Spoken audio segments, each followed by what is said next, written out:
Right, good morning, Alfie. Welcome to your intermediate level 1 English Excel, and this is to prepare you for your secondary. All right, and I'm Dr. Rosalind Drake. I'm happy to have you, and I'm glad you finished your PSLE.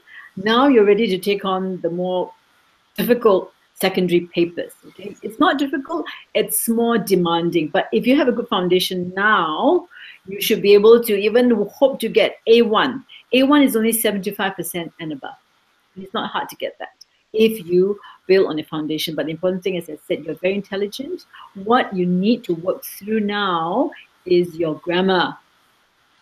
No grammar mistakes, no sloppiness, use the punctuation, use a capital letter, use a full stop.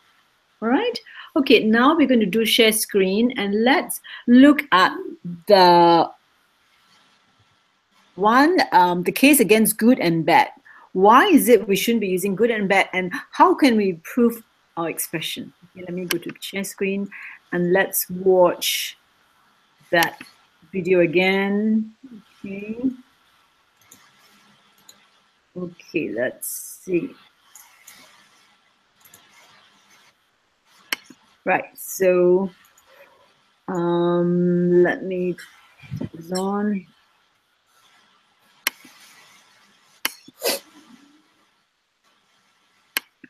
Oh,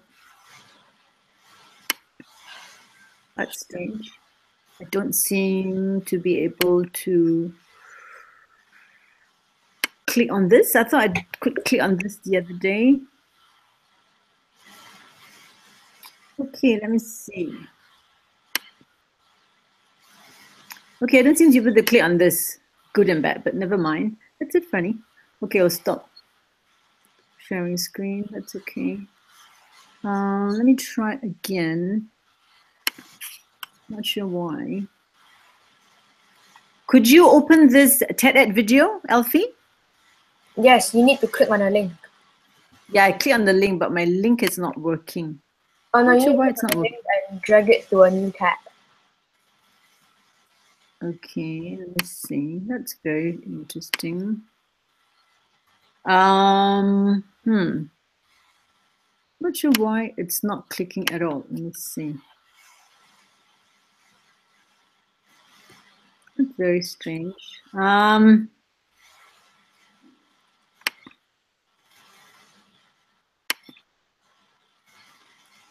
Okay, never mind. I tell you what, let me see, click here. Does it work? It doesn't seem to work on the, let me just go there. I'll click the link and then we'll watch that. Let me see. The link would be,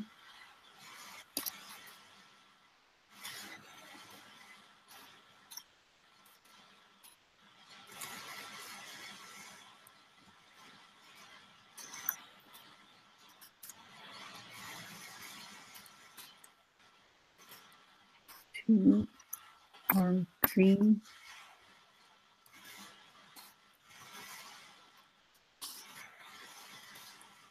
Okay, let's see whether we get there.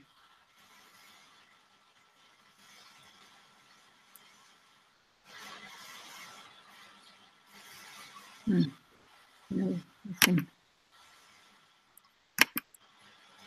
Okay, I'm not getting there. Okay, let's tell you what. All right, never mind. Let's go through. Have you watched the link? Let me see the good and bad. Let me just go to the website. Let me see. TED add the good and bad.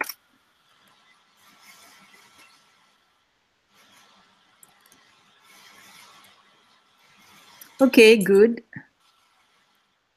Right. I think I've got this one. Okay, I can do share screen with you.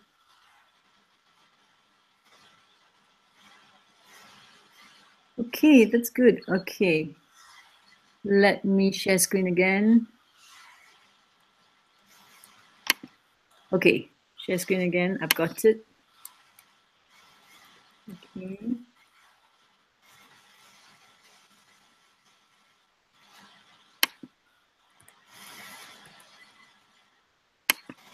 Okay, let's go share screen. And Good and bad. Okay, can you see now? Yes. Okay, good. Right, let's play this. Let's watch the good and bad one more time, and then we'll go through the discussions. Okay, let's watch it together. Let me make it full screen for you.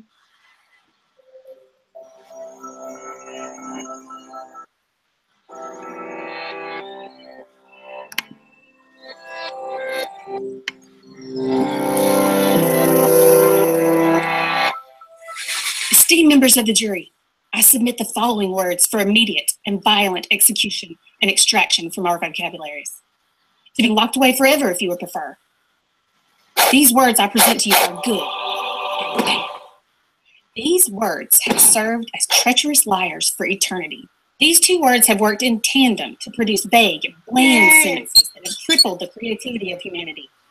These two deceptively tiny words stifle real description and honest communication. Look at them, just sitting there on this page, all smug and satisfied with their work. How dare they? You serve no purpose in our world, and we must rid ourselves of your influence.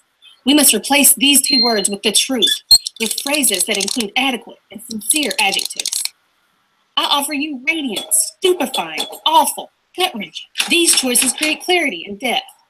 Good and bad only provide gray vagueness. We must demand color. We should even use winding similes and metaphors where appropriate. We have to do whatever we can and should to make our real sentiments known. Good and bad will no longer be our go-to words that we rely on when we are too afraid or too languid to express our real thoughts. Ladies and gentlemen of the jury, I implore you to deliver a verdict of guilty and send these words to their rightful fate.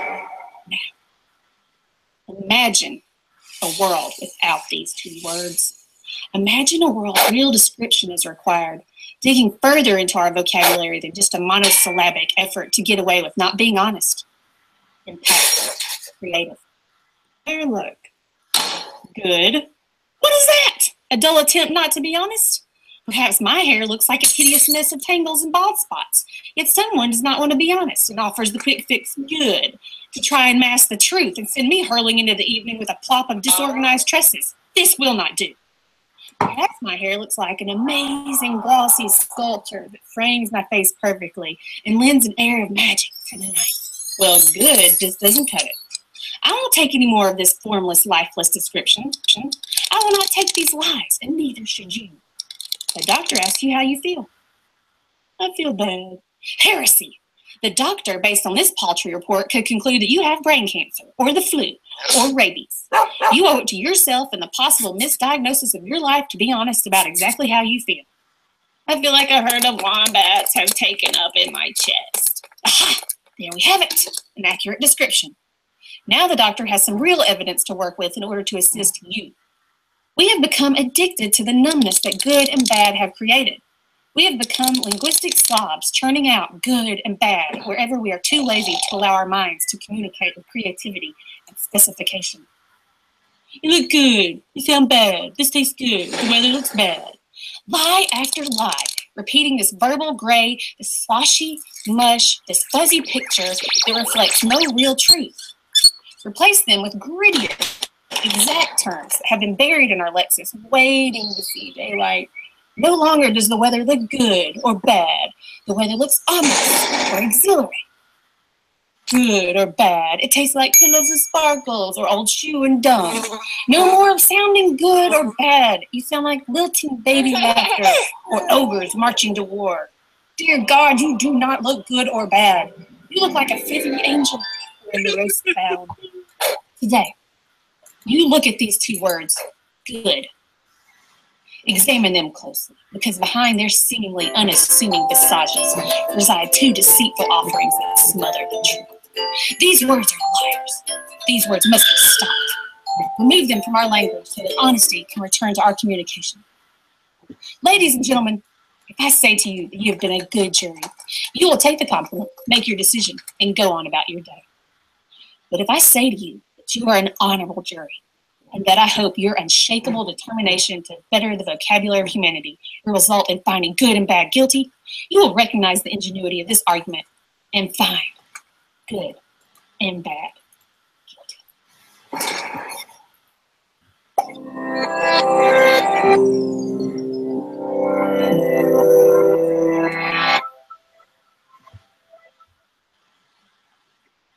So you have seen the program. Okay, let's see.